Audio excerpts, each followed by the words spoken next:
Good evening and welcome to this learning video. My name's Tom, and in this video in Microsoft Excel there is a function called SUMIFS.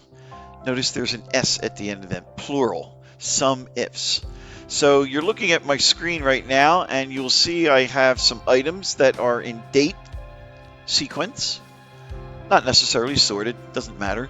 I also have a field for colors, a certain state, a quantity, and a dollar amount. So what I would like to share with you is, what if you're looking at this data and you need to know what the total dollar value is for all of the red items? Well, you actually can get away with using the SUMIF function, or can you?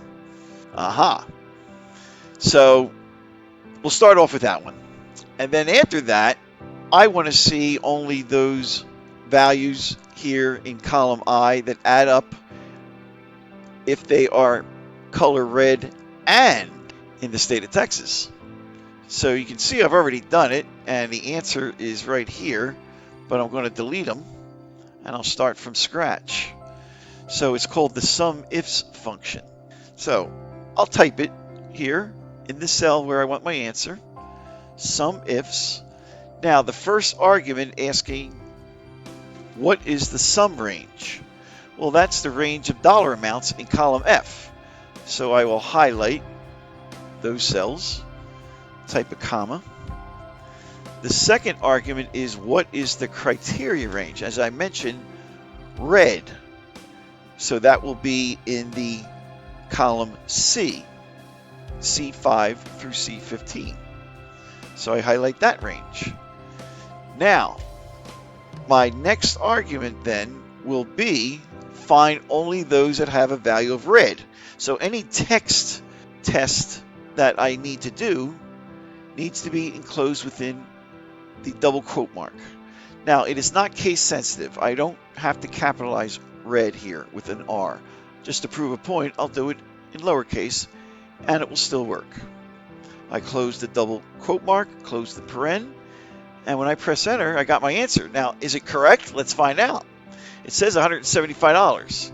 So what I'm going to do is I'm going to find the reds, click on the total amount, hold down my control key and select the others.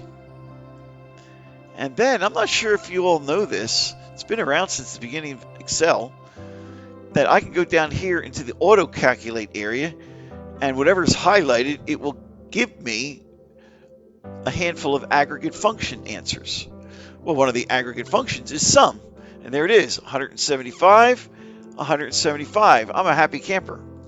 All right, let's move along. Let's now find out how I can find the same dollar amount, adding them up, because I'm going to use the SUMIFS function again, but only the color coded red and in the state of Texas.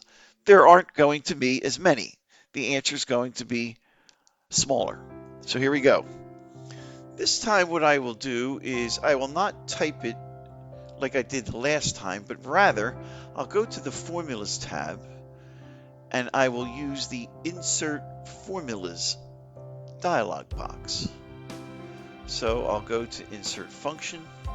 I will type in the name of the function, SUMIFS.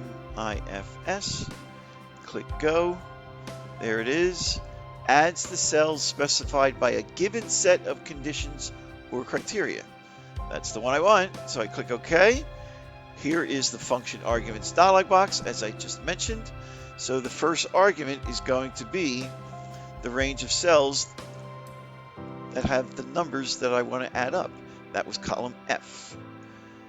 Now, the second argument, called the criteria range number 1, is the range that has the colors. And again, that would be C5 through C15 when it's equal to red. So in the next argument, I type in the word red in the double quote marks. Now, I need to go and specify the second criteria, which is in the D column for state, D5 through 15.